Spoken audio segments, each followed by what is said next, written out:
Mungkin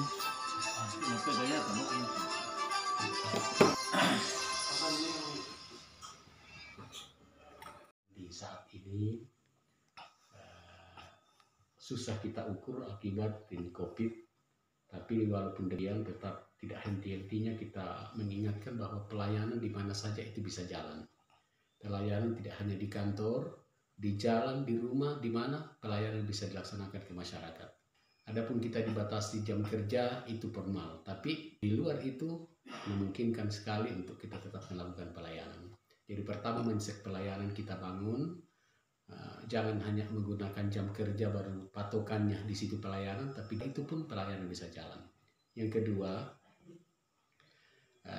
kita akan sekarang ini pegawai sudah terbagi tupoksinya dan SKP-nya, sasaran kerjanya, sehingga bisa terukur. Sisa pengendaliannya, pengawasannya, program yang bagus tanpa diikuti atau dibarengi dengan pengawasan yang ketat, maka itu tidak bisa maksimal. Sehingga penekanan saya, apa yang sudah ada di dalam program, kita akan pertajam di dalam pengawasan. Sehingga ASN yang sudah terbagi habis tugas-tugasnya itu dalam SKP, itu kita pertajam di pengawasan. Bahasa bahwa sedikit apapun atau bagaimanapun peran-peran yang ada pada ASN itu ukurannya pada kinerjanya. Apa yang bisa dilakukan dalam melaksanakan tupoksinya, tugas-tugasnya yang manfaatnya terasa dalam pelayanan di masyarakat.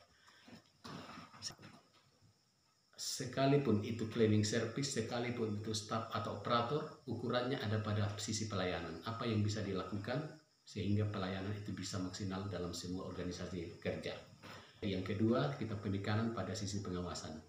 Yang ketiga, untuk memaksimalkan kedisiplinan kerja kita di sini, kita bikin tim kerja untuk pengendalian. Sehingga dalam tim kerja yang akan bekerja mengawasi satu tim kerja mengawasi beberapa OPD, itu kemudian kita buatkan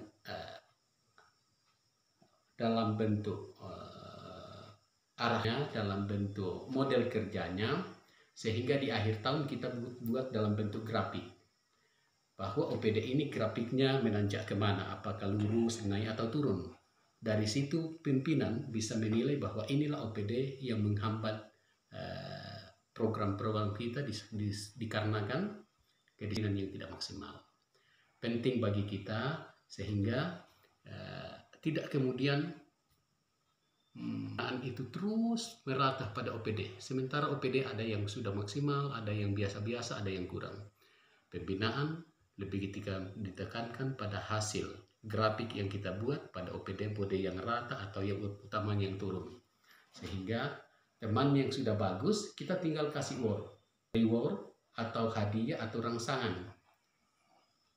Mengikuti atau menjadi pembelajaran bagi teman-teman lain yang belum maksimal.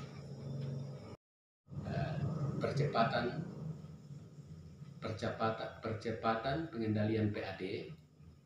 Yang kedua adalah PDAM. Dan yang ketiga adalah koordinasi dan sinergitas pada seluruh stakeholder yang ada. Itu tidak mampu kalau hanya berdiri sendiri, ditopang dengan sinergitas yang kuat, atau dari LSM wartawan atau lembaga-lembaga lain. Itu adalah kekuatan Pemda, dan di situ harus dibangun kekuatan. Di sampingnya memang di dalamnya harus betul-betul kuat, betul-betul bisa kerja dengan terukur, sehingga hari yang ada saat ini bisa menyelesaikan pekerjaan apa, dan tidak pekerjaan hari ini dilanjutkan untuk pekerjaan besok, karena besok itu sudah lain lagi tantangan yang kita harus hadapi. Tidak boleh pekerjaan yang tersisa yang terus-menerus membuat kita tidak bisa membuat inovasi baru akibat penundaan pekerjaan yang mesti harus selesai hari itu.